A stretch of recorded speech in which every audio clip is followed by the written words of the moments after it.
कवन वडाई कह सकूं, बेअंत गुणीता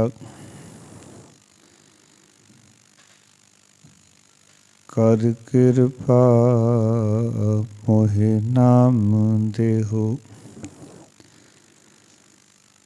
नानक दर सरिता तेरे कवन कवन गुण कह कह गावा। तू साहिब गुणी निधाना, तुमरी महिमा वरन न साकूं। तू ठाकुर ऊच भगवाना,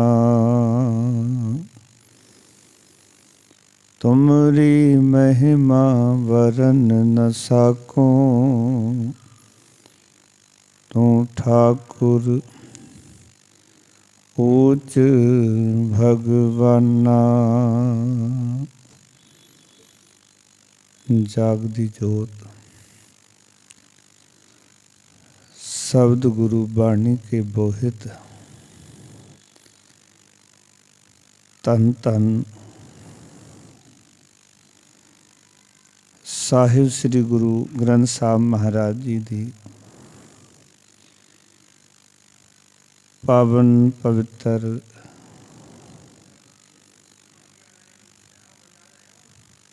पाक हजूरी विच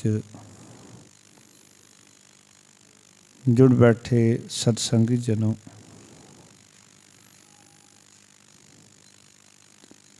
सतगुरां ने कृपा की है अस्थान ते रल मिल के आनंद साहब बाणी दी विचार ते नाल जुड़ रहे हाँ। यह वो अगम्मी बाणी है गुरु अमरदास महाराज तीजे पातशाह जी दी, जिस राही सारी ही बाणी विच मनुखा जीवन किमें सफला होना है, संसार दे विच आउण दा मनोरथ की है, अते सानू आनंद की प्राप्ति किमें होवेगी। सतगुरु जी ने ये विचारां इस बाणी राहीं बख्शियां हन। पिछले प्रसंग विच असीं सरवण कीता 11 नंबर पौड़ी विच, जदों गुरु अमरदास महाराज ने आख्या, हे मना तू सच दी संभाल कर, उही तेरे नाल होवेगा। बाकी जिन्हां नूं तू संभाल रहा है उसने तेरा साथ नहीं देना। अज दी विचार है कि वो अकाल पुरख वाहिगुरु जिहड़ा है वो बेअंत है, अगम है, उत्थे तक साडी पहुँच नहीं है। उस अपहुँच प्रभु नाल असी किवें जुड़ना है, उसदी खेड नूं किवें समझना है, अज गुरदेव पिता इस गल दे उत्ते जोर दे रहे हैं। अगम अगोचरा तेरा अंत ना पाया, अंतो ना पाया किने तेरा, अपना आप तू जाने। अपना आप वाहिगुरु आप ही जानदा है, असी जीव जान नहीं सकते, क्योंकि साडे कोल तां उस रब दे गुण आखण वास्ते इको एक जेवा है, जिन्हों गुरु महाराज कहते ने जेवा एक कवन गुण कही है, बेसुमार बेअंत स्वामी तेरो अंत ना किन्हीं लही है। आओ पहला मूल पाठ करांगे, फिर गुरुदेव पिता ने जो उपदेश बख्शिया है उस नाल जुड़ांगे, ताकि साडा जीवन इतना को उचाट हो जाए संसार दे विच, ताकि असी मनुखा जीवन प्राप्त करके जो आनंद की अवस्था हासिल असी करना चाहते हाँ वो सानू सारिਆਂ ਨੂੰ प्राप्त होवे। मनोबृत्तियां सारे एकाग्र करो, फतेह की सांझ करो। आखो जी वाहिगुरु जी का खालसा ਵਾਹਿਗੁਰੂ ਜੀ ਕੀ ਫਤਿਹ। ਅਗਮ ਅਗੋਚਰਾ ਤੇਰਾ ਅੰਤ ਨਾ ਪਾਇਆ, ਅੰਤੋ ਨਾ ਪਾਇਆ ਕਿਨੈ ਤੇਰਾ। ਆਪਣਾ ਆਪ ਤੂੰ ਜਾਣੇ, ਜੀ ਜੰਤ ਸਭ ਖੇਲ ਤੇਰਾ। ਕਿਆ ਕੋ ਆਖ ਵਖਾਣੇ, ਆਖੈ ਤਾਂ ਵੇਖੈ ਸਭ ਤੂੰ ਹੈ। ਜਿਨ ਜਗਤ ਉਪਾਇਆ, ਕਹਿ ਨਾਨਕ ਤੂੰ ਸਦਾ ਅਗਮ ਹੈ। ਤੇਰਾ ਅੰਤ ਨਾ ਪਾਇਆ, ਕਹਿ ਨਾਨਕ ਤੂੰ ਸਦਾ ਅਗਮ ਹੈ। ਤੇਰਾ ਅੰਤ ਨਾ ਪਾਇਆ। ਵਾਹਿਗੁਰੂ ਜੀ ਕਾ ਖਾਲਸਾ, ਵਾਹਿਗੁਰੂ ਜੀ ਕੀ ਫਤਿਹ। ਗੁਰੂ ਮਹਾਰਾਜ ਨੇ ਸਾਡੇ ਸਾਰਿਆਂ ਦੇ ਉੱਤੇ ਬੜੀ ਕਿਰਪਾ ਕੀਤੀ ਹੈ। ਸਾਨੂੰ ਇਸ ਸੰਸਾਰ ਦੇ ਵਿੱਚ ਆ ਕੇ ਆਸਤਿਕਵਾਦ ਦੇ ਨਾਲ ਜੋੜਿਆ ਹੈ। ਆਸਤਿਕਵਾਦ ਹੁੰਦਾ ਹੈ ਪ੍ਰਭੂ ਵਿਸ਼ਵਾਸ, ਰੱਬੀ ਭਰੋਸਾ, ਰੱਬੀ ਯਕੀਨ। ਗੁਰੂ ਨਾਨਕ ਦੇਵ ਜੀ ਤੇ ਉਹਨਾਂ ਦੀ ਜੋਤ ਦੇ ਬਾਕੀ ਜਿਹੜੇ ਗੁਰੂ ਸਾਹਿਬਾਨ ਹੋਏ ਨੇ, ਉਹਨਾਂ ਨੇ ਸਾਰਿਆਂ ਨੂੰ, ਸਾਰੀ ਖਲਕਤ ਨੂੰ ਆਸਤਿਕਵਾਦ, ਪ੍ਰਭੂ ਵਿਸ਼ਵਾਸ ਦਾ ਇੱਕ ਵੱਡਾ ਥੰਮ ਸਾਨੂੰ ਦਿੱਤਾ ਹੈ। ਸਾਡੀ ਜ਼ਿੰਦਗੀ ਵਿੱਚ ਜੇ ਪ੍ਰਭੂ ਵਿਸ਼ਵਾਸ, ਪ੍ਰਭੂ ਭਰੋਸਾ ਆ ਗਿਆ, ਉਸ ਤੋਂ ਵੱਡੀ ਹੋਰ ਕੋਈ ਥੰਮ ਹੀ ਨਹੀਂ ਹੈ। ਇਸ ਨੂੰ ਮਹਾਰਾਜ ਨੇ ਇੱਦਾਂ ਵੀ ਲਿਖਿਆ ਬਾਣੀ 'ਚ, ਜੋ ਮੰਦਰ ਕੋ ਥਾਮੈ ਥੰਮਨ, ਤਿਉ ਗੁਰੂ ਕਾ ਸ਼ਬਦ ਮਨੈ ਅਸਥੰਬਨ। ਜਿਵੇਂ ਇੱਕ ਛੱਤ ਨੂੰ ਰੋਕਣ ਵਾਸਤੇ ਪਿੱਲਰ ਦੀ ਲੋੜ ਹੁੰਦੀ ਹੈ ਨਾ, ਇਸ ਤਰ੍ਹਾਂ ਇਸ ਡੋਲਦੇ ਹੋਏ, ਡਿੱਗਦੇ ਹੋਏ ਮਨ ਨੂੰ ਟਿਕਾਉਣ ਵਾਸਤੇ ਸ਼ਬਦ ਦੀ ਲੋੜ ਹੈ। ਨਹੀਂ ਤਾਂ ਇਹ ਮਨ ਕਿਸੇ ਹਾਲਤ ਵਿੱਚ ਵੀ ਟਿਕ ਨਹੀਂ ਸਕਦਾ।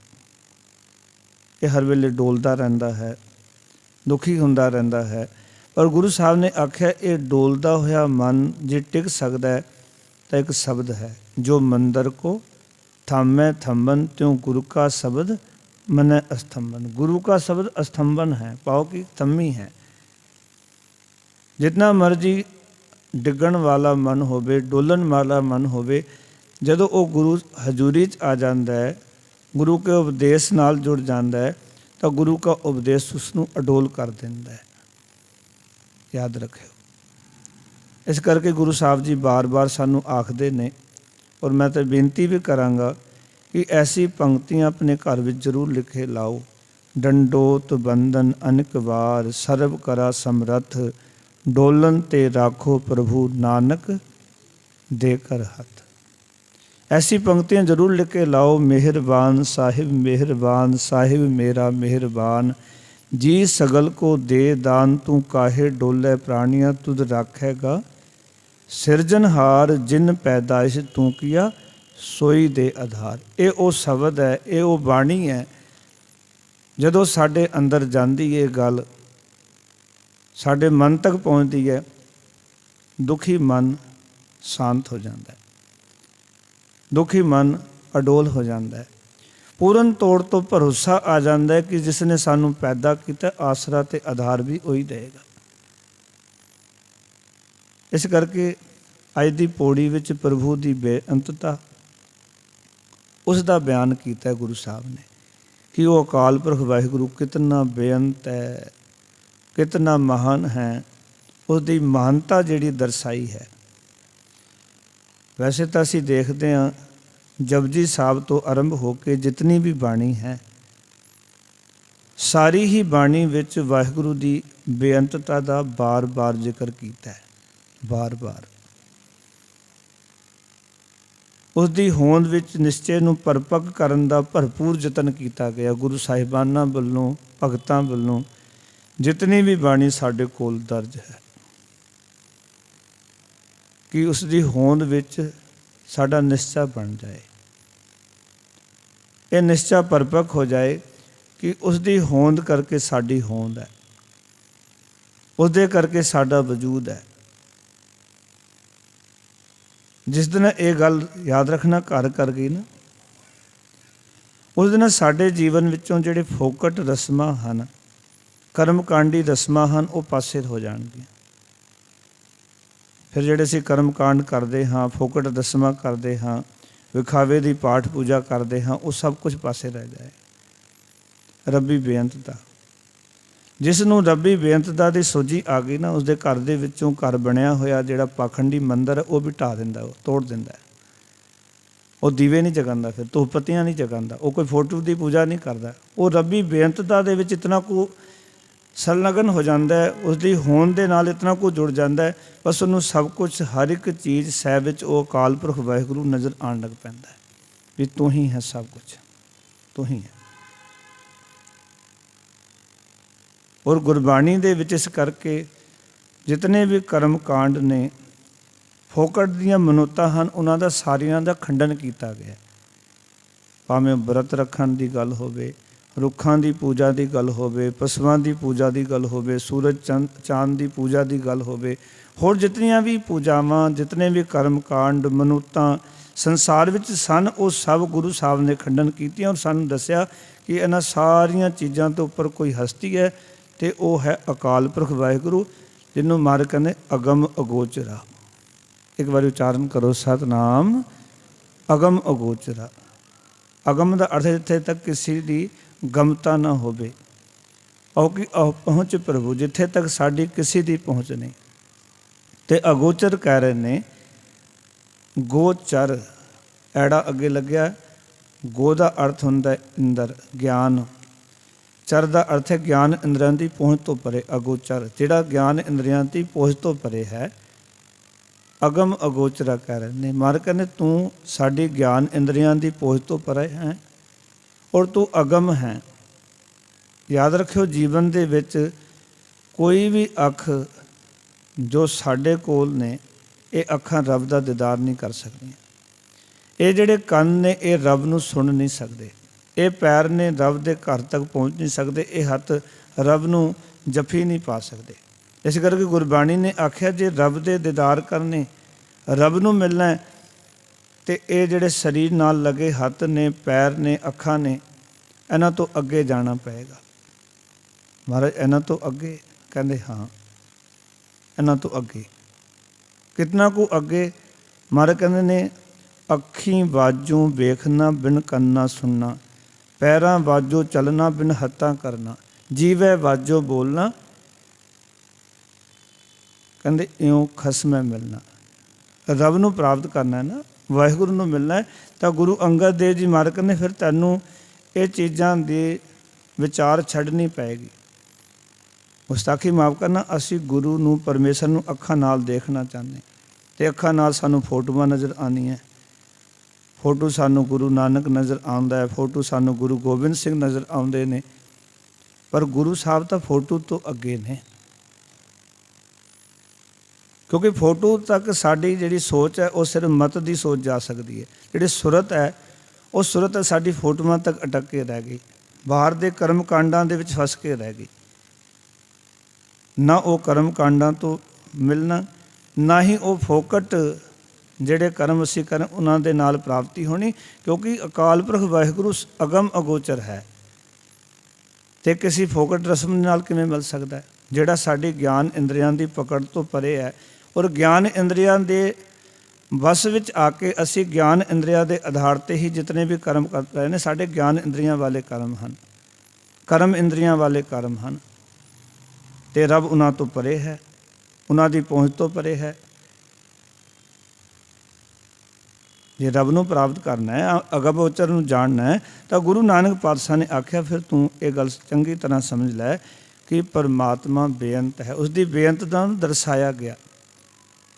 जपजी साहब तो आप रोज़ ही पढ़ते हैं, पर गुरु साहब कहते देख उसकी बेअंतता, धरती होर परै होर तिसते भार तलै कमनजोर। ये परमात्मा की बेअंतता पंक्ति दर्शा रही कि रब कितना बेअंत है, इस धरती को किवें रोकिया होया।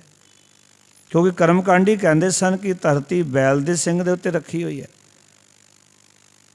तो गुरु साहब कहते भी धरती जिहड़ी है, इतनियां धरतियां ने, तुसीं कहते हो कि ये धर्म धरती जिहड़ी धौल के उत्ते खलोती है, पर वो धौल किहड़ी धरती ते खलोता है। उन्हां नाल संवाद किया सी गुरु साहब जी ने, और परमात्मा की ये विस्माद कुदरत अगम अगोचर की विचार सानू समझाई सी। अगम अगोचर दी गुरु नानक पातशाह ने आख्या मन लैने थोड़ी गल, पर वो बैल कित्थे खलोता है। कहने लगे जी धरती दे उत्ते। वो धरती जिहड़ी उस फिर किस दे उत्ते खलोती है, कहते जी बैल दे उत्ते। फिर वो बैल किस दे उत्ते खलोता, कहते धरती दे उत्ते। अंत की है, धरती है कि बैल है।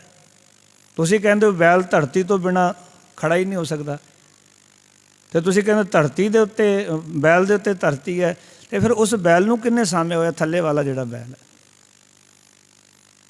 बड़ी बनगी नाल, बड़े तरीके नाल गुरु नानक पातशाह जी ने उन्होंने समझाया।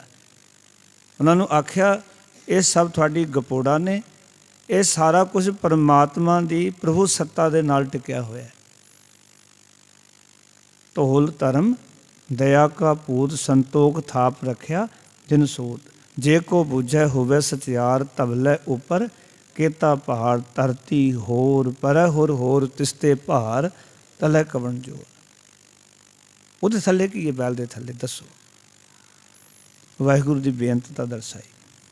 फिर मालक की बेअंतता गुरु साहब कहते ने कीता पसाओ, एको कबाओ तिसते होए लख दरियाओ। ये भी बेअंतता है। वो कहते सन अज ये बनया, कल ये बनया, परसों ये चीज़ बनी कुदरत के बारे, कि रब ने कुदरत 7 दिनों च बनाई है।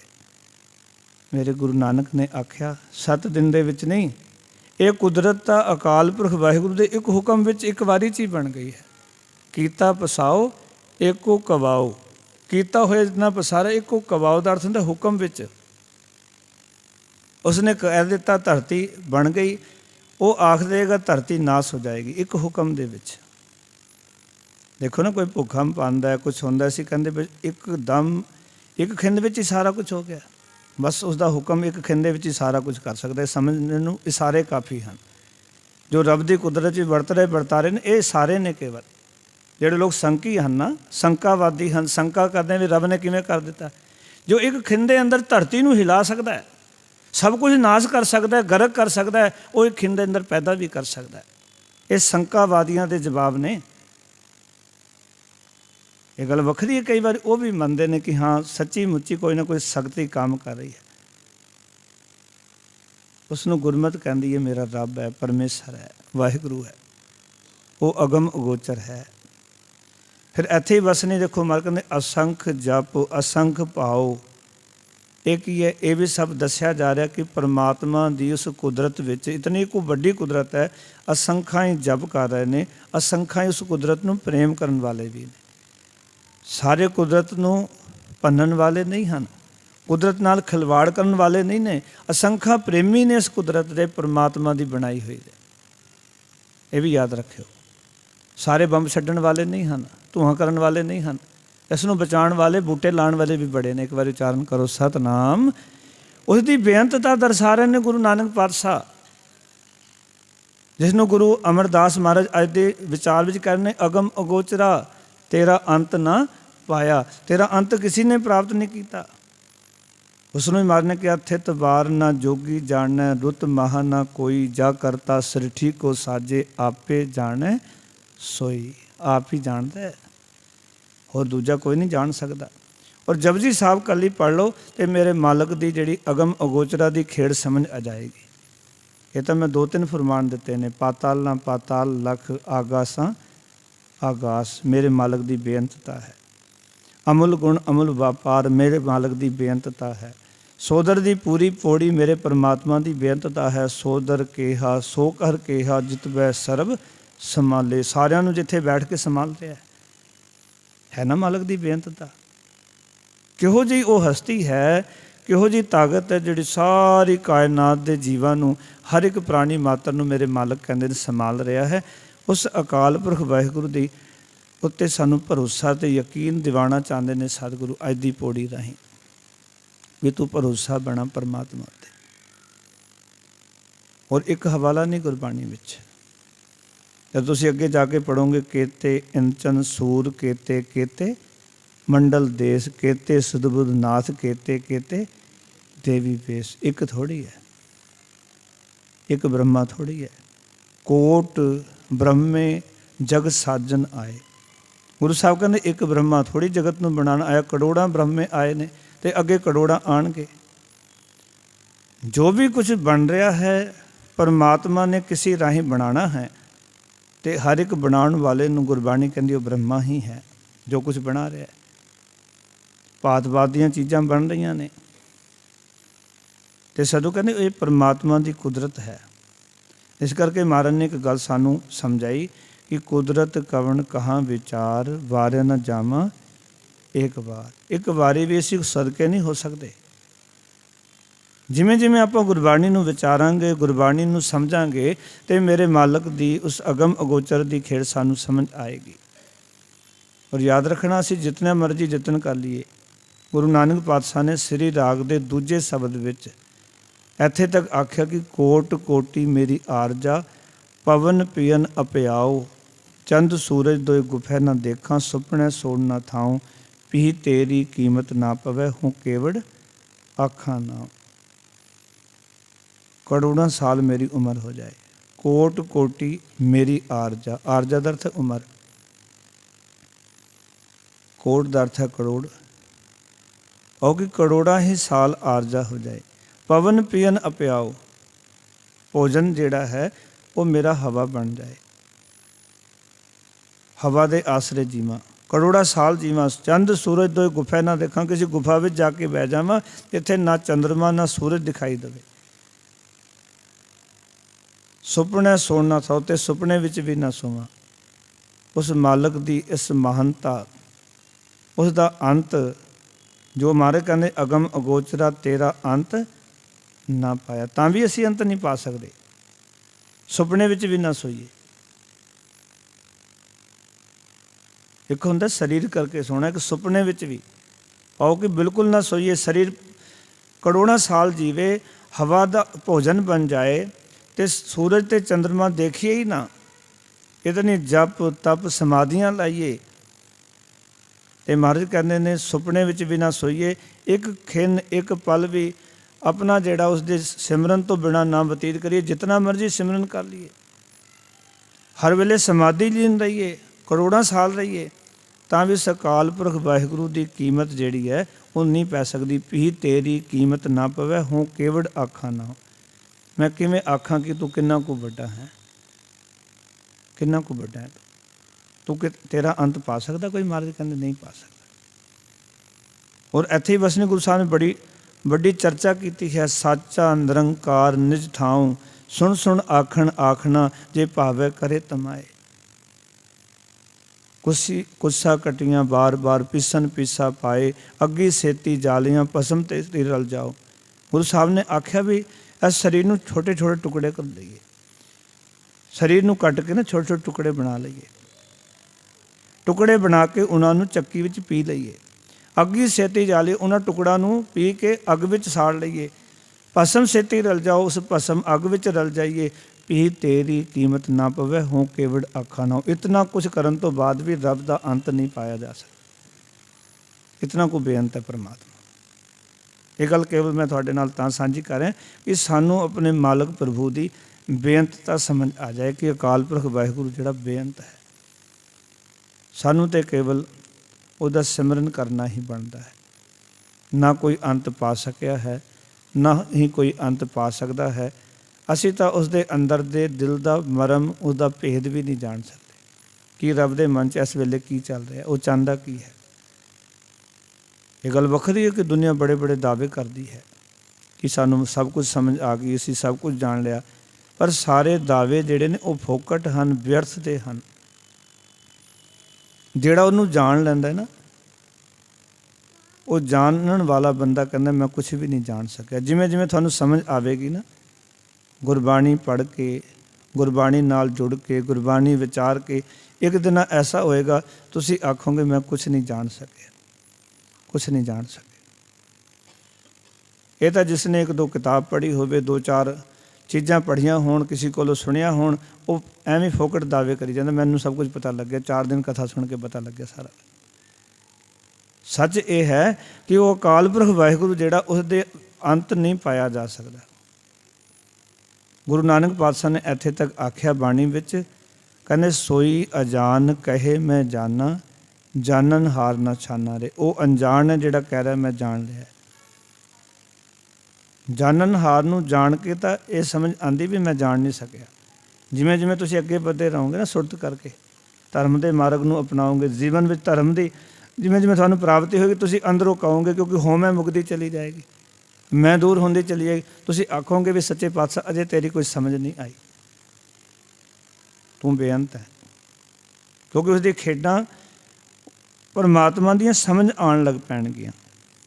ਇਸ ਕਰਕੇ ਗੁਰੂ ਸਾਹਿਬ ਜੀ ਨੇ ਅੱਜ ਸਾਨੂੰ ਸਮਝਾਇਆ ਕਿ ਤੂੰ ਸੋਚੇ ਹੈ ਬੰਦਿਆ ਕਿ ਆਪਣੇ ਗਿਆਨ ਇੰਦਰੀਆਂ ਰਾਹੀਂ ਅਕਾਲ ਪੁਰਖ ਵਾਹਿਗੁਰੂ ਨੂੰ ਵਸ ਵਿੱਚ ਕਰ ਲਾਏਗਾ, ਕਾਬੂ ਵਿੱਚ ਕਰ ਲਾਏਗਾ। ਸਤਿਗੁਰੂ ਕਹਿੰਦੇ ਉਹ ਕਾਬੂ ਵਿੱਚ ਨਹੀਂ ਆਉਣਾ। ਆਪਾਂ ਸੋਚੀਏ ਨਾ ਵੀ ਆਪਾਂ ਅੱਖਾਂ ਨਾਲ ਦੀਦਾਰ ਕਰ ਲਾਂਗੇ, ਕੰਨਾਂ ਨਾਲ ਰੱਬ ਦੀ ਗੱਲ ਸੁਣ ਲਾਂਗੇ, ਪੈਰਾਂ ਨਾਲ ਉਸਦੇ ਦਰਬਾਰ ਤੱਕ ਪਹੁੰਚ ਜਾਵਾਂਗੇ, ਨਹੀਂ ਪਹੁੰਚ ਸਕਦੇ। ਹੱਥਾਂ ਨਾਲ ਜੱਫੀ ਪਾ ਕੇ ਮਿਲ ਲਵਾਂਗੇ, ਨਹੀਂ ਮਿਲ ਸਕਦੇ। ਸਾਡੇ ਇਹਨਾਂ ਸਰੀਰ ਦੇ ਇਹਨਾਂ ਇੰਦਰੀਆਂ ਦੀ ਪਕੜ ਹੀ ਨਹੀਂ ਹੈ, ਉੱਥੇ ਤੱਕ ਪਹੁੰਚ ਹੀ ਨਹੀਂ ਹੈ। ਇਸ ਕਰਕੇ ਮੈਂ ਕਹਿੰਦੇ ਅਗਮ ਅਗੋਚਰਾ ਤੇਰਾ ਅੰਤ ਨਾ ਪਾਇਆ। ਹੇ ਅਗੋਚਰ ਪ੍ਰਭੂ, ਹੇ ਅਪਹੁੰਚ ਪ੍ਰਭੂ, ਅੱਖ ਕੰਨ ਨੱਕ ਆਦਿ ਤੂੰ ਇੰਦਰੀਆਂ ਦੀ ਪਹੁੰਚ ਤੋਂ ਪਰੇ ਅਪਹੁੰਚ ਹੈ। ਹੇ ਹਰੀ, ਤੇਰਾ ਕਿਸੇ ਪੱਖੋਂ ਵੀ ਕਿਸੇ ਨੇ ਕਦੀ ਅੰਤ ਨਹੀਂ ਪਾਇਆ। ਇਹਨੂੰ ਮਾਰ ਕਹਿੰਦੇ ਜਿਹਵਾ ਏਕ ਕਵਣ ਗੁਣ ਕਹੀਏ ਬੇਸੁਮਾਰ ਬੇਅੰਤ ਸੁਆਮੀ, ਤੇਰੋ ਅੰਤ ਨਾ ਕਿਨਹੀ ਲਈਏ। ਕਿਸੇ ਨੇ ਉਸਦਾ ਅੰਤ ਨਹੀਂ ਪ੍ਰਾਪਤ ਕੀਤਾ, ਨਾ ਕੋਈ ਪ੍ਰਾਪਤ ਕਰ ਸਕਦਾ। ਤਾਂ ਹੀ ਭਗਤ ਕਬੀਰ ਸਾਹਿਬ ਜੀ ਨੇ ਆਖਿਆ ਸਨਕ ਸਨੰਦ ਮੇਸ ਸਮਾਨਾ, ਸੇਖ ਨਾਗ ਤੇਰੂ ਮਰਮ ਨਾ ਜਾਣਾ। ਸਨਕ ਤੇ ਸਨੰਦ ਬੜੀ ਤਪੱਸਿਆ ਕਰਦੇ ਸਨ, ਬ੍ਰਹਮਾ ਜੀ ਦੇ ਪੁੱਤਰ ਸਨ। ਇਹ ਮਿਲਦਾ ਇਤਿਹਾਸ 'ਚ ਲਿਖਿਆ ਕਿ ਉਹਨਾਂ ਦੀ ਤਪੱਸਿਆ ਬੜੀ ਸੀ ਅਤੇ ਸ਼ਿਵ ਜੀ ਦੀ ਸਮਾਧੀ ਬੜੀ ਪ੍ਰਸਿੱਧ ਹੋਈ ਕਿ ਬੜੀ ਸਮਾਧੀ 'ਚ ਰਹਿੰਦੇ ਸਨ। ਕਹਿਣ ਲੱਗੇ ਭਗਤ ਕਬੀਰ ਸਾਹਿਬ ਜੀ, ਬ੍ਰਹਮਾ ਦੇ ਪੁੱਤਰ ਸਨਕ ਤੇ ਸਨੰਦ ਤੇ ਸ਼ਿਵ ਜੀ ਵਰਗਿਆਂ ਨੇ ਤੇ ਸ਼ੇਖ ਨਾਗ ਰੋਜ਼ ਨਵਾਂ ਨਾਮ ਜਪਦਾ ਸੀ, 1000 ਫਨ ਸਨ। ਤੇ ਸ਼ੇਖ ਨਾਗ ਨੇ ਵੀ ਪਰਮਾਤਮਾ ਦੇ ਦਿਲ ਦਾ ਰਾਜ ਨਹੀਂ ਜਾਣਿਆ। ਅਸੀਂ ਤਾਂ ਰਸਨਾ ਨਾਲ, ਇੱਕ ਰਸਨਾ ਨਾਲ ਕੀ ਕਹਿਣਾ, ਉਹਦੇ 1000 ਰਸਨਾਵਾਂ ਸਨ, 1000 ਫਨ ਸਨ ਉਸਦੇ ਕੋਲ।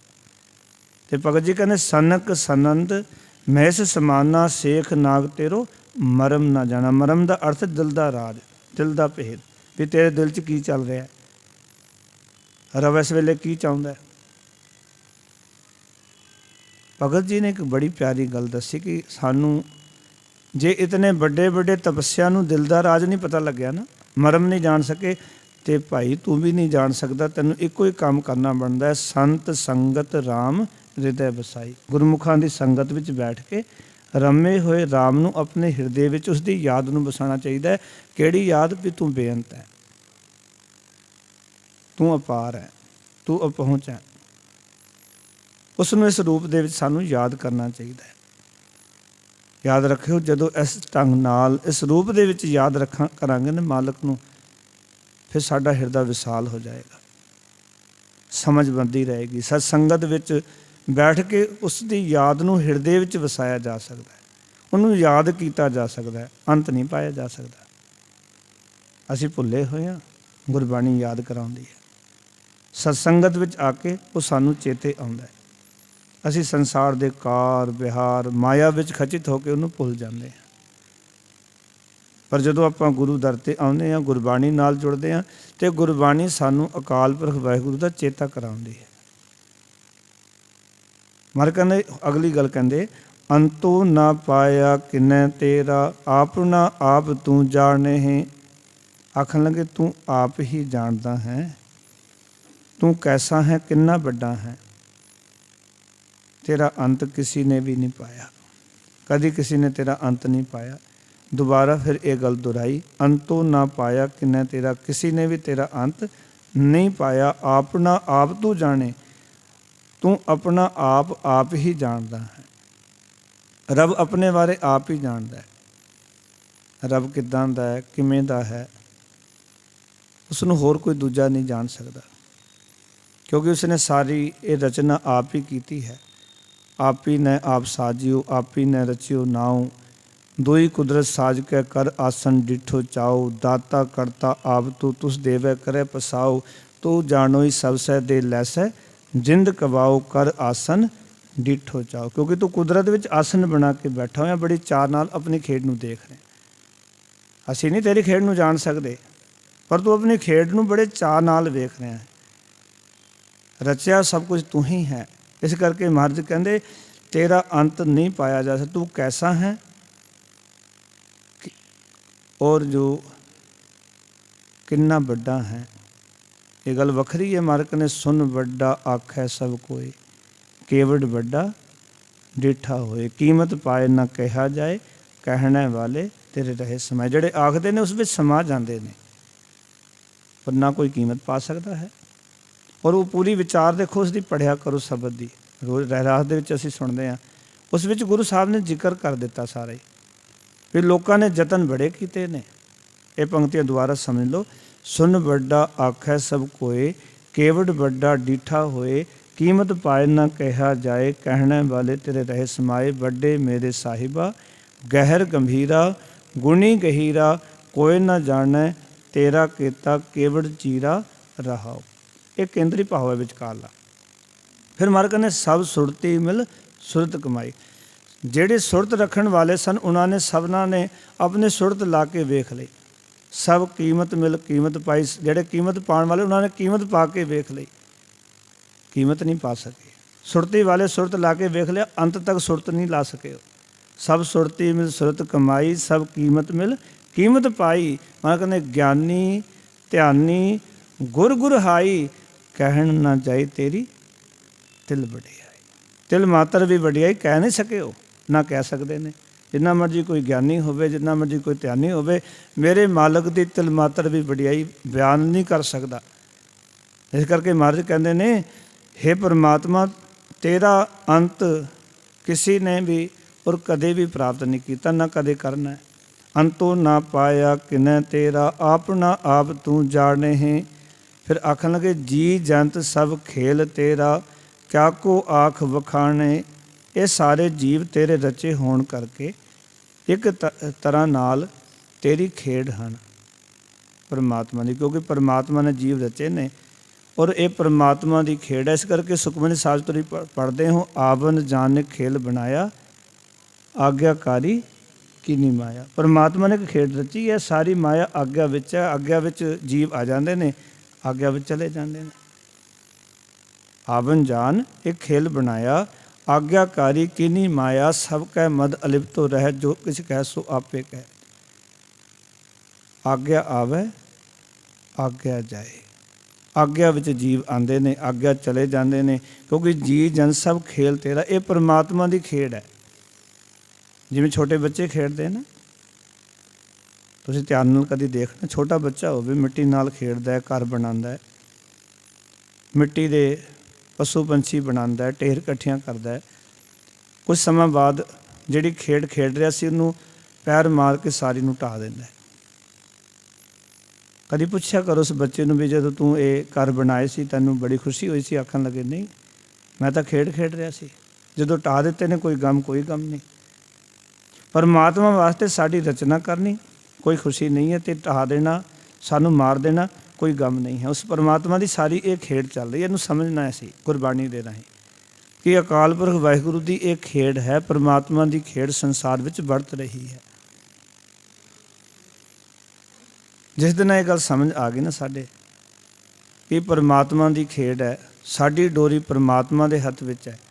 बाणी विच असीं पढ़ते हाँ, पर यकीनी तौर तो सानूं अपने हिरदे च ये गल्लां परपक करनियां पैणियां हन। प्रभ डोरी हाथ तुम्हारा है, कि प्रभु साडी डोरी तेरे हथ विच है। ਤਾਂ ਹੀ ਤਾਂ ਗੁਰੂ ਅੰਗਦ ਦੇਵ ਜੀ ਮਹਾਰਾਜ ਨੇ ਆਖਿਆ ਬਾਣੀ ਵਿੱਚ, ਕਹਿੰਦੇ ਨੱਕ ਨੱਥ ਖਸਮ ਹੱਥ ਕਰਤ ਢਕੇ ਦੇ, ਜਹਾਂ ਦਾਣੇ ਤਾਂ ਖਾਣੇ ਨਾਨਕਾ ਸੱਚੇ। ਸਾਡੇ ਦਾਣੇ ਜਿੱਥੇ ਹੁੰਦੇ ਸਾਨੂੰ ਕਈ ਵਾਰੀ ਖਿੱਚ ਕੇ ਲੈ ਜਾਂਦੇ, ਸਾਨੂੰ ਪਤਾ ਵੀ ਨਹੀਂ ਹੁੰਦਾ ਵੀ ਸਵੇਰ ਕਿੱਥੇ ਜਾਣਾ, ਕੱਲ ਕਿੱਥੇ ਜਾਣਾ। ਉਹ ਦਾਣੇ ਲਿਖੇ ਹੋਏ ਸਨ, ਉਹ ਦਾਣੇ ਖਿੱਚ ਕੇ ਲੈ ਗਏ। ਰੱਬ ਨੂੰ ਪਤਾ ਸੀ ਵੀ ਕਿੱਥੇ ਲੈ ਜਾਣਾ, ਕਿੱਥੇ ਦਾਣੇ ਲਿਖੇ ਹੋਏ ਨੇ। ਸਾਨੂੰ ਪਤਾ ਨਹੀਂ ਹੁੰਦਾ ਹੈ। ਮਤਾ ਕੀਆ ਪੂਰਬ ਕੇ ਤਾਈਂ ਪশ্ਚਿਮ ਹੀ ਲੈ ਜਾਤ। ਕਈ ਵਾਰੀ ਅਸੀਂ ਮਤੇ ਕਰਦੇ ਵੀ ਪੂਰਬ ਜਾਣਾ, ਸਵੇਰ ਪਤਾ ਲੱਗਦੀ ਪশ্ਚਿਮ ਜਾਣਾ ਪੈ ਰਿਹਾ। ਮਤਾ ਕਿਤੇ ਹੋਰ ਪਾਸੇ ਦਾ ਕੀਤਾ ਸੀ, ਕੰਮ ਕੋਈ ਹੋਰ ਕਰਨਾ ਸੀ, ਕਰਨਾ ਹੋਰ ਕੁਝ ਪੈ ਗਿਆ। ਦੇਖੋ ਨਾ, ਗੁਰੂ ਸਾਹਿਬ ਜੀ ਨੇ ਸਾਨੂੰ ਕਿਤਨਾ ਸਮਝਾਇਆ ਬਾਣੀ ਵਿੱਚ ਕਿ ਰੱਬੀ ਖੇਡ ਨੂੰ ਸਮਝੀਏ। ਜਦੋਂ ਸੂਲੀ ਖਾਂ ਚੜ੍ਹ ਕੇ ਆਇਆ ਨਾ ਮਹਾਰਾਜ ਦੇ ਉੱਤੇ, ਪਿਰਥੀ ਚਰਨ ਨੇ ਪ੍ਰੇਰਨਾ ਕੀਤੀ ਕਿ ਮੇਰੇ ਭਰਾ ਨੂੰ ਗੱਦੀ ਮਿਲੀ ਹੈ, ਮੇਰੇ ਪਿਤਾ ਨੇ ਮੇਰੇ ਭਰਾ ਨੂੰ ਗੱਦੀ ਦਿੱਤੀ ਹੈ, ਔਰ ਉਹ ਗੱਦੀ ਦਾ ਹੱਕ ਮੇਰਾ ਸੀ ਕਿਉਂਕਿ ਮੈਂ ਵੱਡਾ ਹਾਂ। ਸੂਲੀ ਖਾਂ ਨੂੰ ਉਹ ਚੜਾ ਕੇ ਲਿਆਇਆ ਵੀ ਮੇਰੇ ਪਿਤਾ ਨੂੰ, ਮੇਰੇ ਭਰਾ ਨੂੰ ਖਤਮ ਕਰ ਦੇ, ਮਾਰ ਦੇ, ਗੱਦੀ 'ਤੇ ਮੈਂ ਬਹਿ ਜਾਵਾਂਗਾ। ਸਿੱਖਾਂ ਨੂੰ ਪਤਾ ਚੱਲਿਆ, ਮਹਾਰਾਜ ਕੋਲ ਆ ਗਏ, ਹੱਥ ਜੋੜੇ। ਗੁਰੂ ਅਰਜਨ ਦੇਵ ਜੀ ਮਹਾਰਾਜ ਸੂਲੀ ਖਾਂ ਚੜ੍ਹ ਕੇ ਆ ਰਿਹਾ ਅਤੇ ਬੇਨਤੀ ਹੈ ਸਾਡੀ ਤੁਹਾਡੇ ਚਰਨਾਂ 'ਚ ਵੀ ਤੁਸੀਂ ਉਸਦੇ ਮੁਕਾਬਲਾ ਕਰਨ ਵਾਸਤੇ ਕੋਈ ਨਾ ਕੋਈ ਹਿੱਲਾ ਵਸੀਲਾ ਤਾਂ ਕਰੋ। ਸਿੱਖਾਂ ਨੇ ਬੇਨਤੀ ਕੀਤੀ, ਕਹਿੰਦੇ ਪ੍ਰਥਮੇ ਮਤਾ ਜੇ ਪੱਤਰੀ ਚਲਾਣਾ। ਕਹਿੰਦੇ ਜੇ ਸਾਡਾ ਮਤਾ ਹੈ, ਸਾਡੀ ਬੇਨਤੀ ਹੈ ਵੀ ਇੱਕ ਚਿੱਠੀ, ਪੱਤਰੀ ਦਾ ਅਰਥ ਨਾ ਚਿੱਠੀ, ਵੀ ਚਿੱਠੀ ਭੇਜ ਦਿੰਦੇ, ਚਿੱਠੀ ਲਿਖ ਦਿੰਦੇ ਵੀ ਇਹ ਗੱਦੀ ਜਿਹੜੀ ਹੈ ਉਹ ਅਕਾਲ ਪੁਰਖ ਦੀ ਦੇਣ ਹੈ, ਰੱਬ ਵੱਲੋਂ ਮਿਲੀ ਹੁੰਦੀ ਹੈ, ਇਹ ਕਿਸੇ ਦਾ ਜੋ ਜੱਦੀ ਪਸਤੀ ਹੱਕ ਨਹੀਂ ਹੈ। ਅਤੇ ਚਿੱਠੀ ਵਿੱਚ ਅਸੀਂ ਕਹਿੰਦੇ ਤੇਰੇ ਨਾਲ ਸਾਡੀ ਕੋਈ ਲੜਾਈ ਨਹੀਂ ਹੈ। ਗੁਰੂ ਸਾਹਿਬ ਜੀ ਨੂੰ ਜਦੋਂ ਇਹ ਗੱਲਾਂ ਕੀਤੀਆਂ, ਸਿੱਖਾਂ ਨੇ ਆਪਣੇ ਵੱਲੋਂ ਸਲਾਹ ਦਿੱਤੀ ਨਾ। ਵੈਸੇ ਸਿੱਖ ਹਮੇਸ਼ਾ ਹੀ ਕਈ ਵਾਰੀ ਮਾਫ਼ ਕਰਨਾ, ਅੱਜ ਵੀ ਗੁਰੂ ਨੂੰ ਸਲਾਹ ਦੇਣਾ ਚਾਹੁੰਦੇ ਨੇ, ਗੁਰੂ ਦੀ ਸਲਾਹ ਨਹੀਂ ਲੈਣਾ ਚਾਹੁੰਦੇ। ਅੱਜ ਸਾਡੀ ਬੜੀ ਪ੍ਰੋਬਲਮ ਹੈ। ਆ ਕੇ ਕਈ ਲੋਕ ਆ ਕੇ ਸਾਨੂੰ ਸਮਝਾਉਣਗੇ ਇੱਦਾਂ ਨਹੀਂ ਇੱਦਾਂ ਕਰਨਾ। ਭਾਈ ਮਰਿਆਦਾ ਪੜ੍ਹੀ ਨਹੀਂ ਤੁਸੀਂ ਸਾਨੂੰ ਆ ਕੇ ਸਮਝਾ ਰਹੇ ਹੋ। ਜਿਹੜੇ ਹਰ ਵੇਲੇ ਮਰਿਆਦਾ 'ਚ ਰਹਿੰਦੇ ਨੇ, ਮਰਿਆਦਾ ਨੂੰ ਪੜ੍ਹਦੇ ਨੇ, ਸਮਝਦੇ ਨੇ, ਇਹਨਾਂ ਨੇ ਗੁਰੂ ਸਾਹਿਬ ਦੀ ਵਿਚਾਰਧਾਰਾ ਗੁਰੂ ਨੇ ਜਿਨ੍ਹਾਂ ਨੂੰ ਬਖਸ਼ੀ ਹੋਵੇ, ਉਹਨਾਂ ਨੂੰ ਆ ਕੇ ਕਈ ਬੰਦੇ ਸਾਨੂੰ ਮਰਿਆਦਾ ਸਿਖਾਉਣ ਲੱਗ ਪੈਂਦੇ ਆ ਕੇ ਵੀ ਮਰਿਆਦਾ ਇੱਦਾਂ ਹੁੰਦੀ ਹੈ। ਮਗਰ ਗੁਰੂ ਗ੍ਰੰਥ ਸਾਹਿਬ ਨੂੰ ਪੁੱਛੋ ਕੀ ਹੁੰਦੀ ਹੈ ਜੀ, ਉਹ ਤਾਂ ਜੀ ਸਾਨੂੰ ਪਤਾ ਨਹੀਂ। ਫਿਰ ਕੱਖ ਪਤਾ ਤੁਹਾਨੂੰ? ਇਹ ਗੁਰੂ ਸਾਹਿਬ ਨੂੰ ਕਿਹਾ ਸਿੱਖਾਂ ਨੇ, ਮਹਾਰਾਜ ਵੀ ਚਿੱਠੀ ਭੇਜ ਦਿਓ। ਪ੍ਰਥਮੇ ਮਤਾ ਜੇ ਪੱਤਰੀ ਚਲਾਵੋ, ਦੁਰਤੀਏ ਮਤਾ ਦੋਇ ਮਾਨੁਖ ਪਹੁੰਚਾਵੋ। ਮਹਾਰਾਜ ਚੁੱਪ ਕਰਕੇ ਚਿੱਠੀ ਦੀ ਗੱਲ ਹੋਈ। ਮਹਾਰਾਜ ਕਹਿੰਦੇ ਜੇ ਚਿੱਠੀ ਨਹੀਂ ਭੇਜਣੀ, ਸਿੱਖ ਕਹਿਣ ਲੱਗੇ ਫਿਰ 2 ਬੰਦੇ ਭੇਜ ਦਿੰਦੇ, ਸਿੱਖ ਚੁਣ ਕੇ ਭੇਜ ਦੇਵੇ, ਜਾ ਕੇ ਉਹਨੂੰ ਕਹਿਣਗੇ ਵੀ ਇੱਦਾਂ ਦਾ ਗੱਲ ਹੈ, ਸਾਡਾ ਤਾਂ ਕੋਈ ਲੜਾਈ ਝਗੜਾ ਹੈ ਨਹੀਂ ਤੇਰੇ ਨਾਲ। ਮਹਾਰਾਜ ਫਿਰ ਚੁੱਪ ਰਹੇ। ਇੱਕ ਵਾਰ ਉਚਾਰਨ ਕਰੋ ਸਤਨਾਮ। ਗੁਰੂ ਅਰਜਨ ਦੇਵ ਜੀ ਮਹਾਰਾਜ ਸਮਾਧੀ ਲੀਨ ਰਹੇ, ਕੋਈ ਗੱਲ ਨਹੀਂ ਕੀਤੀ। ਫਿਰ ਤ੍ਰਿਤੀਆ ਮਤਾ ਕਿਸੇ ਕਰੋ ਉਪਾਇਆ। ਮਹਾਰਾਜ ਨੂੰ ਕਿਹਾ ਵੀ ਕੋਈ ਉਪਾਅ ਕਰੋ। ਉਪਾਅ ਕਿਹੜੇ ਹੁੰਦੇ ਸੀ? ਲੋਕ ਤਾਂਤਰਿਕਾਂ ਕੋਲ ਜਾਂਦੇ ਸਨ, ਸਿਆਣਿਆਂ ਕੋਲ ਜਾਂਦੇ ਸਨ ਵੀ ਕੋਈ ਨਾ ਕੋਈ ਉਪਾਅ ਕਰੋ। ਪਹਿਲੇ ਜਾਮੇ ਵਿੱਚ ਹੀ ਗੁਰੂ ਨਾਨਕ ਪਾਤਸ਼ਾਹ ਨੇ ਗੁਰਸਿੱਖੋ ਕਲੀਅਰ ਕਰ ਦਿੱਤਾ ਸੀ, ਕਹਿੰਦੇ ਇਹ ਕਿਤੇ ਉਪਾਅ ਕੀਤੇ ਕਿਸੇ ਕੰਮ ਦੇ ਨਹੀਂ। ਇਹ ਤਾਂ ਇਸ ਤਰ੍ਹਾਂ ਹੀ ਹੈ ਉਪਾਅ ਬੰਦੇ ਦੇ, ਜਿਵੇਂ ਕਿ ਕਬੂਤਰ ਬਿੱਲੀ ਨੂੰ ਵੇਖ ਕੇ ਅੱਖਾਂ ਬੰਦ ਕਰ ਲਵੇ ਅਤੇ ਉਹ ਸੋਚੇ ਵੀ ਬਚ ਗਿਆ, ਉਹਨੇ ਝਪੱਟਾ ਮਾਰਨਾ ਖਤਮ ਕਰ ਦੇਣਾ। ਉਪਾਅ ਸਾਰੇ ਇੱਦਾਂ ਦੇ ਨੇ ਜਿਹੜੇ ਆਪਾਂ ਉਪਾਅ ਕਰਦੇ ਹਾਂ। ਗੁਰੂ ਨਾਨਕ ਪਾਤਸ਼ਾਹ ਜੀ ਨੇ ਪਿਆਰ ਵਾਲੇ ਗੁਰਸਿੱਖੋ ਉੱਥੇ ਇੱਕ ਗੱਲ ਆਖੀ ਸੀ। ਜਦੋਂ ਬਾਬਰ ਚੜ੍ਹ ਕੇ ਆਇਆ ਸੀ ਅਤੇ ਜਿਹੜੇ ਖੱਤਰੀ ਸਨ, ਬਾਬਰ ਦੀ ਖਬਰ ਮਿਲ ਗਈ ਸੀ ਚੜ੍ਹ ਕੇ ਆ ਰਿਹਾ, ਅਤੇ ਖੱਤਰੀ ਚਲੇ ਗਏ ਬ੍ਰਾਹਮਣਾਂ ਕੋਲ ਅਤੇ ਜੋਗੀਆਂ ਕੋਲ ਅਤੇ ਮੁੱਲਾ ਮੁਲਾਣਿਆਂ ਕੋਲ ਵੀ ਅਸੀਂ ਖੱਤਰੀਆਂ, ਅਸੀਂ ਲੜਾਈ ਕਰਨੀ ਹੈ ਅਤੇ ਦੱਸੋ ਅਸੀਂ ਕੀ ਕਰੀਏ। ਆਖਣ ਲੱਗੇ ਤੁਸੀਂ ਘਰ ਜਾ ਕੇ ਬਹਿ ਜਾਓ, ਆਪਣੇ ਹਥਿਆਰ ਲੁਕਾ ਲਓ, ਤੁਹਾਨੂੰ ਕੋਈ ਲੜਾਈ ਕਰਨ ਦੀ ਲੋੜ ਨਹੀਂ, ਕੋਈ ਰੋਕਣ ਦੀ ਲੋੜ ਨਹੀਂ। ਅਸੀਂ ਬੈਠੇ ਹਾਂ ਨਾ, ਅਸੀਂ ਕਦੋਂ ਕੰਮ ਆਵਾਂਗੇ? ਅਸੀਂ ਮੰਤਰ ਐਸੇ ਫੂਕਾਂਗੇ ਕਿ ਉਹ ਸਾਰੇ ਮੁਗਲ ਅੰਨੇ ਹੋ ਜਾਣਗੇ, ਸਾਰਿਆਂ ਨੂੰ ਮਾਰ ਦੇਵਾਂਗੇ, ਅਸੀਂ ਤਾਂ ਅੰਨੇ ਕਰ ਦੇਵਾਂਗੇ, ਉਹ ਕੁਝ ਕਰ ਹੀ ਨਹੀਂ ਸਕਦੇ ਸਾਡਾ। ਹੁਣ ਕਿਸੇ ਮੰਤਰ ਦੇ ਨਾਲ ਮਨ ਕਾਬੂ ਹੋ ਸਕਦਾ, ਸਰੀਰ ਥੋੜ੍ਹੀ ਕਾਬੂ ਹੋ ਜਾਏਗਾ। ਇੱਕ ਵਾਰੀ ਉਚਾਰਨ ਕਰੋ ਸਤਨਾਮ। ਮਨ ਦੇ ਨਾਲ, ਮੰਤਰ ਨਾਲ ਮਨ ਕਾਬੂ ਹੋ ਸਕਦਾ। ਮੰਤਰ ਪਾਓ ਉਪਦੇਸ਼, ਸਿੱਖਿਆ। ਤੁਸੀਂ ਕਹੋ ਕਿ ਕਿਸੇ ਉਪਦੇਸ਼ ਨਾਲ ਕਿਸੇ ਨੇ ਕਾਬੂ ਹੋ ਜਾਣਾ, ਹਾਥੀ ਮਸਤਿਆ ਹੋਵੇ, ਤੁਸੀਂ ਉਪਦੇਸ਼ ਦੇਣ ਲੱਗੋ, ਇੰਨੇ ਚਿਰ 'ਚ ਆ ਕੇ ਮਾਰ ਦੇਗਾ ਤੁਹਾਨੂੰ। ਤੁਸੀਂ ਆਖੋ ਵੀ ਮੈਂ ਤਾਂ ਉਪਦੇਸ਼ ਦੇ ਰਿਹਾ ਸੀ, ਸ਼ੇਰ ਨੂੰ ਤੁਸੀਂ ਉਪਦੇਸ਼ ਦਿਓ, ਉਪਦੇਸ਼ ਸੁਣੇਗਾ ਤੁਹਾਡਾ? ਤੁਹਾਨੂੰ ਮੁਕਾਬਲਾ ਹੀ ਕਰਨਾ ਪੈਣਾ ਉੱਥੇ। ਹੁਣ ਜਿਹੜੇ ਖੱਤਰੀ ਸਨ ਵਿਚਾਰੇ ਪੁੱਛ ਕੇ ਉਹਨਾਂ ਨੂੰ ਚਲੇ ਗਏ ਘਰਾਂ ਦੇ ਵਿੱਚ। ਬਾਬਰ ਬਹੁਤਾਈ ਕਰਦਾ ਹੋਇਆ ਐਮਨਾਬਾਦ 'ਤੇ ਆ ਕੇ ਟੁੱਟ ਕੇ ਪੈ ਗਿਆ। ਸਾਰੇ ਐਮਨਾਬਾਦ ਦੇ ਪਠਾਨਾਂ ਨੂੰ, ਹੋਰ ਜਿਹੜੇ ਵਸਨੀਕ ਸਨ, ਉਹਨਾਂ ਨੂੰ ਬੇਰਹਿਮੀ ਨਾਲ ਕਤਲ ਕੀਤਾ ਗਿਆ। ਗੁਰੂ ਨਾਨਕ ਪਾਤਸ਼ਾਹ ਨੂੰ ਵੀ ਕੈਦ ਕਰ ਲਏ, ਕਿਉਂਕਿ ਐਮਨਾਬਾਦ ਉਸ ਦਿਨ ਰੁਕੇ ਹੋਏ ਸਨ। ਗੁਰੂ ਨਾਨਕ ਪਾਤਸ਼ਾਹ ਕੈਦ ਵਿੱਚ ਰੱਖਿਆ ਬਾਬਰ ਨੇ ਆਪਣੀ। ਉੱਥੇ ਫਿਰ ਗੁਰੂ ਸਾਹਿਬ ਜੀ ਨੇ ਲੋਕਾਂ ਨੂੰ ਸੰਬੋਧਨ ਕਰਕੇ ਆਖਿਆ ਸੀ, ਤੁਸੀਂ ਕਹਿੰਦੇ ਸੀ ਕਿ ਮੁਗਲ ਅੰਨੇ ਹੋ ਜਾਣਗੇ। ਜਿਹੜੇ ਮੁੱਲੇ ਮੁਲਾਣੇ ਸਨ, ਜਿਹੜੇ ਬ੍ਰਾਹਮਣ ਸਨ, ਜਿਹੜੇ ਜੋਗੀ ਸਨ, ਜਿਹੜੇ ਮੰਤਰ ਫੂਕਣ ਵਾਲੇ ਸਨ, ਜਿਹੜੇ ਤਾਂਤਰਿਕ ਸਨ, ਦੂਜੇ ਤੀਜੇ ਸਨ, ਕਹਿੰਦੇ ਮਾਰ ਕਹਿੰਦੇ ਕੋਈ ਮੁਗਲ ਨਾ ਹੋਵਾ ਅੰਧਾ ਕਿਨੇ ਨਾ ਪਰਚਾ ਲਾਇਆ। ਤੁਸੀਂ ਕਹਿੰਦੇ ਸੀ ਮੰਤਰ ਫੂਕਾਂਗੇ ਸਾਰੇ ਅੰਧੇ ਹੋਣਾ, ਇੱਕ ਵੀ ਅੰਨਾ ਨਹੀਂ ਹੋਇਆ ਇਹਨਾਂ 'ਚੋਂ। ਇਹਨਾਂ ਨੇ ਇਤਨੀ ਵੱਡੀ ਮਾਰ ਕਾਟ ਕੀਤੀ। ਇਸ ਕਰਕੇ ਯਾਦ ਰੱਖਿਓ, ਗੁਰੂ ਸਾਹਿਬ ਜੀ ਨੂੰ ਆਖਿਆ ਵੀ ਮਹਾਰਾਜ ਕੋਈ ਉਪਾਅ ਕਰੋ। ਮੇਰੇ ਸਤਿਗੁਰ ਨੇ ਜੋ ਜਵਾਬ ਦਿੱਤਾ ਬੜਾ ਕਮਾਲ ਸੀ। ਆਖਣ ਲੱਗੇ ਸਿੱਖ, ਫਿਰ ਪੰਕਤੀਆਂ ਸਰਵਣ ਕਰ ਲਓ, ਭੁੱਲ ਗਏ ਹੋਣੇ ਤੁਸੀਂ। ਪ੍ਰਥਮੇ ਮਤਾ ਜੇ ਪਤਰੀ ਚਲਾਵੋ, ਦੁਰਤੀਏ ਮਤਾ ਦੋਏ ਮਾਨੁਕ ਪਹਿਚਾਵੋ, ਤ੍ਰਿਤੀਏ ਮਤਾ ਕਿਛ ਕਰੋ ਉਪਾਇਆ।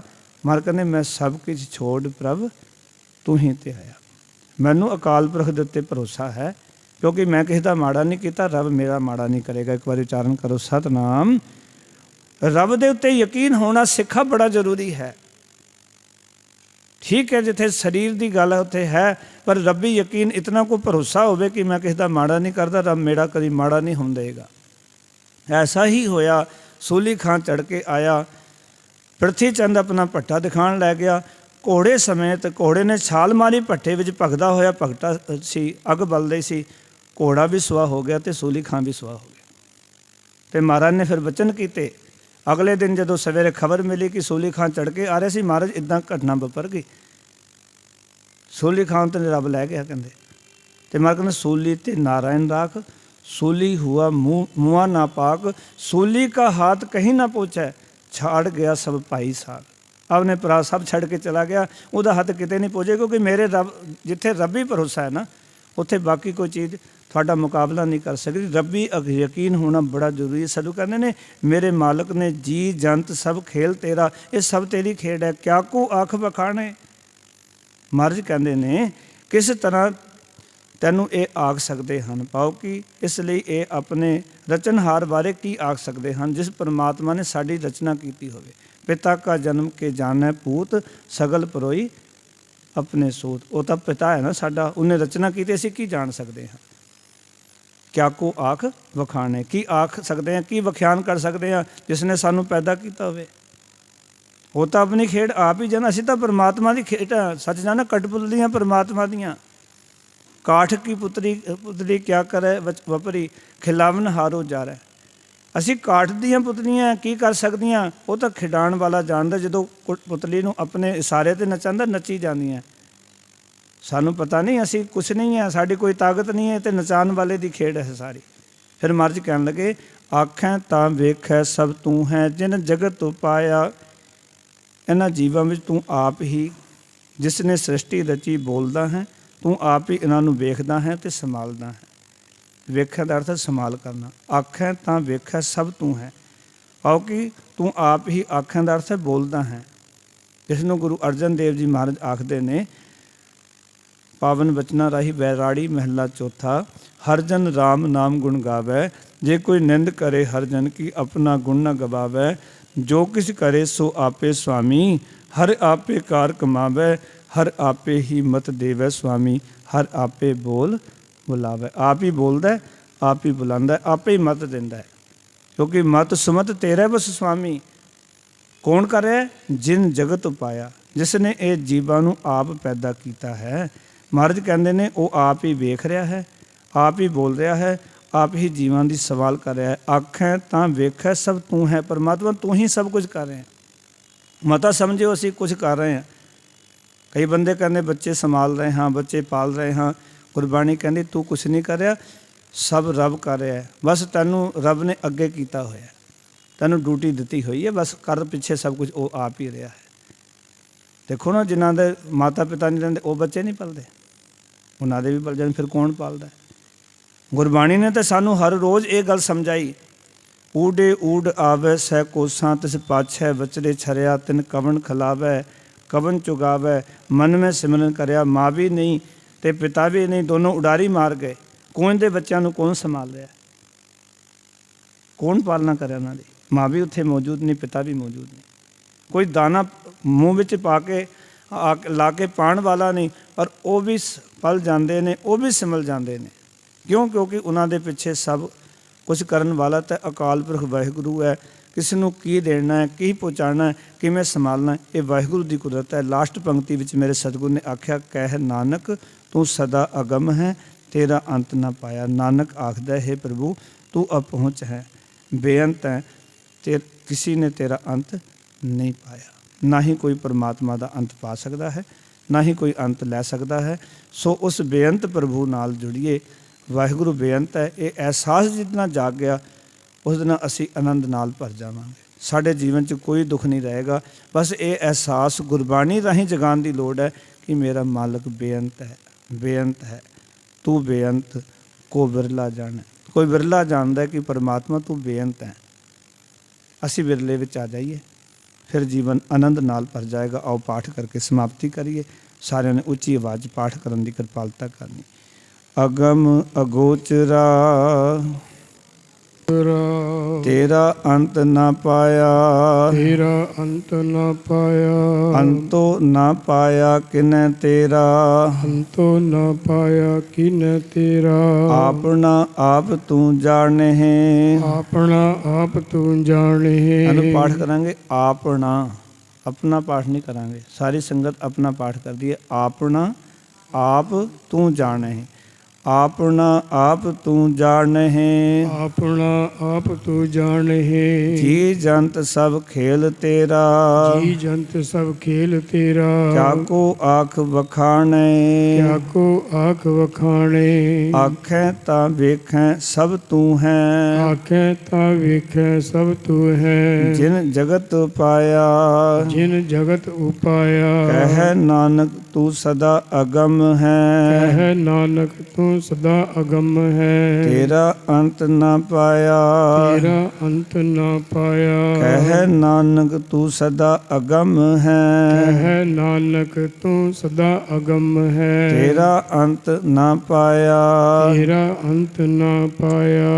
ਇਸ ਪੌੜੀ ਵਿੱਚ ਇਹ ਗੱਲ ਵੀ ਨੋਟ ਕਰਨ ਵਾਲੀ ਹੈ, ਪਹਿਲਾ ਅਗਮ ਟਿੱਪੀ ਤੋਂ ਬਿਨਾਂ ਹੈ ਤੇ ਲਾਸਟ ਵਾਲਾ ਅਗਮ ਟਿੱਪੀ ਨਾਲ ਹੈ। ਇਸ ਕਰਕੇ ਉਹਦਾ ਪਾਠ ਕਰਾਂਗੇ ਅਗਮ, ਪਹਿਲੇ ਦਾ ਪਾਠ ਕਰਾਂਗੇ ਅਗਮ, ਉਹਨੂੰ ਟਿੱਪੀ ਨਹੀਂ ਲਗਾਵਾਂਗੇ। ਦੋਨਾਂ 'ਚ ਇਹ ਮੂਲ ਫਰਕ ਹੈ। ਸੋ ਆਓ, ਇੱਥੇ ਸਮਾਪਤੀ ਹੈ। ਇਤਨੀਆਂ ਬੇਨਤੀਆਂ ਪ੍ਰਵਾਨ। ਫਤਿਹ ਦੀ ਸਾਂਝ ਕਰੋ ਪਿਆਰ ਨਾਲ। ਆਖੋ ਜੀ ਵਾਹਿਗੁਰੂ ਜੀ ਕਾ ਖਾਲਸਾ, ਵਾਹਿਗੁਰੂ ਜੀ ਕੀ ਫਤਿਹ।